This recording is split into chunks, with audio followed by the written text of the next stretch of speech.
میں تو کیٹیگوریکل میرا جواب ہے کہ قطعاً نہیں، بلکہ یہ بدعت ہے. یعنی یہ بجائے آپ کو کوئی ثواب دلانے کے الٹا جو ہے آپ پر گرفت ہو جائے گی. ایسی کوئی چیز صحابہ سے ثابت نہیں ہے، اور ہمارا دین وہی ہے، ما انا علیہ واصحابی. رسول نے فرمایا جس چیز پر میرا عمل ہے اور میرے صحابہ کا ہے، دین تو اصل میں وہی ہے. جہاں تک ایصال ثواب کا تعلق ہے، اس میں ہمارے ہاں ذرا کافی مختلف آراء موجود ہیں. مجھے اس رائے سے اتفاق ہے کہ مالی اگر کوئی عبادت ہے اس کا ثواب آپ اپنے کسی فوت شدہ بزرگ کو منتقل کر سکتے ہیں. مطلب آپ نے کسی بیوہ کی کوئی مدد کی ہے، کسی یتیم کی کوئی مدد کی ہے، کسی دینی کام میں پیسہ لگایا ہے، کوئی صدقہ جاریہ شروع کیا ہے خدمت خلق کے لیے وغیرہ وغیرہ، تو اس کی تو جو ہے اس کے ثواب کو منتقل کیا جا سکتا ہے کہ اللہ اس کا ثواب میرے والد یا میری والدہ کے منہ کو پہنچا دے. جسمانی نہیں. آپ نماز پڑھ کے کہیں اس کا ثواب، یا روزہ رکھ کر کہیں کہ اس کا ثواب، یا یہ کہ آپ قرآن پڑھ کر کہیں یہ آپ ہی کو ثواب ہوگا. آپ خود پڑھیں گے آپ کو ثواب ہوگا. البتہ ایسے تمام افعال کے بعد جب آپ اللہ سے دعا کریں گے، یہ نہیں کہیں گے کہ میرے اس فعل کا ثواب منتقل کر دیں، اے اللہ میرے والدین کی مغفرت فرما. تو یہ کوئی نیک کام کرنے کے بعد جو ہے اس دعا کی تاثیر جو ہے وہ بڑھ جاتی ہے. بس اس پہلو میں انڈائریکٹلی اس کا ایک تعلق بن جائے گا. ورنہ یہ کہ وہ اس طریقے سے بچوں کو بلانا اور پڑھانا اور یہ جو ہے سوئم میں کرنا اور قرآن خوانی کی محفلیں، یہ سب بدعات ہیں، اور یہ در حقیقت دین میں اضافے ہیں، اور ان کی کوئی حقیقت نہیں ہے. دیکھیے، انسانی زندگی کے یہ 3 دور ہیں. حیات دنیاوی جو ہماری پیدائش سے شروع ہو کر اور ہماری موت پر ختم ہو جائے، پھر حیات برزخی موت سے لے کر قیامت کے دن تک، اور پھر حیات اخروی ہے قیامت میں ریزریکشن کے بعد سے وہ زندگی جو ہے جو جنت یا دوزخ کی ہے. اس میں ان دونوں زندگیوں کے بارے میں تفصیل سے کوئی بات کرنا بالکل غلط ہے، اور اس سے فتنے پیدا ہوتے ہیں. ظاہر بات ہے کہ قبر، جسم تو قبر میں رہتا ہے، اس میں تو کوئی شک ہی نہیں ہے. روح کہاں جاتی ہے؟ کیا وہ بھی قبر ہی میں رہتی ہے یا کہیں اور چلی جاتی ہے؟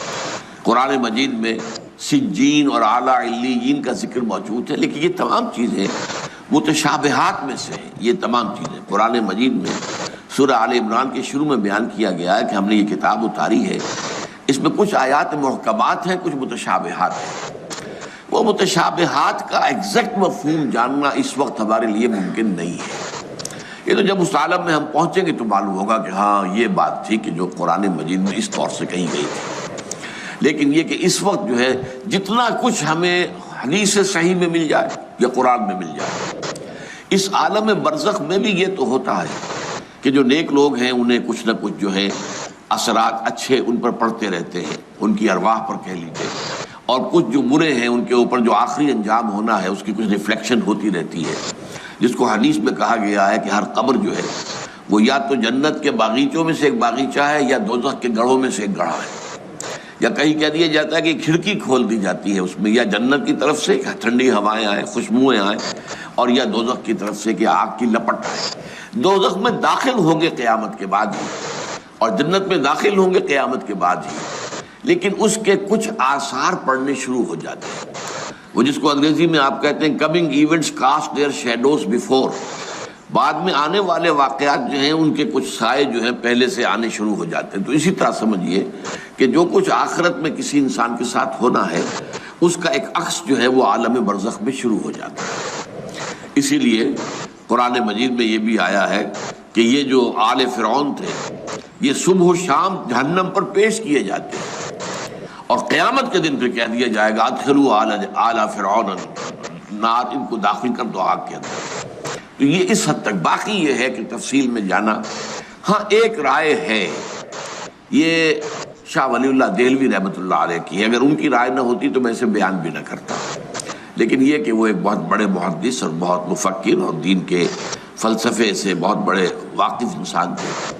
انہوں نے کہا کہ جو اولیاء اللہ ہوتے ہیں، اللہ کے نیک بندے، اللہ کے بندے، ان کے انتقال کے بعد ان کی روحوں کو بھی اللہ فرشتوں کے طبقہ اسفل میں شامل کر دیتا ہے. یہ فرشتے ہیں نا اس وقت بھی موجود ہیں.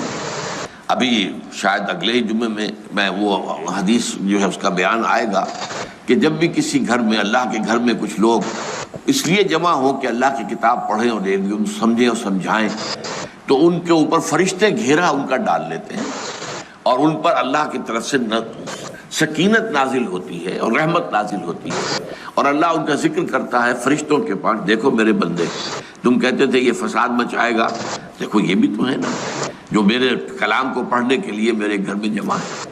تو فرشتے ہیں موجود, ہم میں سے ہر ایک کے ساتھ 2 فرشتے موجود ہیں. تو یہ فرشتہ اسفل ہے, سب سے نیچے, جو دنیا کے کاروبار کو چلانے میں اللہ تعالیٰ کے سول سرونٹس ہیں. پھر اس سے اوپر کے فرشتے ہیں, اس سے اور اوپر کے فرشتے ہیں, پھر مقربین ہیں جو اللہ تعالیٰ کے قریب ترین فرشتے ہیں. لیکن یہ کہ ملائکہ کے طبقہ اسفل میں شامل کر لیتے ہیں تاکہ جو کام اللہ تعالیٰ ملائکہ سے لیتا ہے وہ ان سے بھی لینے شروع کر دیتا ہے. لیکن ہمیں یہ اجازت نہیں ہے کہ ہم فرشتوں کو پکار کر کہیں کہ اے فرشتے, ہے جبریل, ہے میکائیل, یا فلاں ہے منکر جو یا میرے جو ہے کرامن کاتبین میرا یہ کام کر دو. نہیں, یہ شرک ہو جائے. اسی طرح ہو سکتا ہے کہ انبیاء کی ارواح جو ہے وہ بھی اللہ تعالیٰ نے شامل کی ہوئی اس لشکر کے اندر, وہ کام کر رہے ہوں اور وہ اللہ تعالیٰ کے حکم سے مختلف معاملات جو ایگزیکیوٹ کرتے ہوں, لیکن ہم کسی کو پکار نہیں سکتے.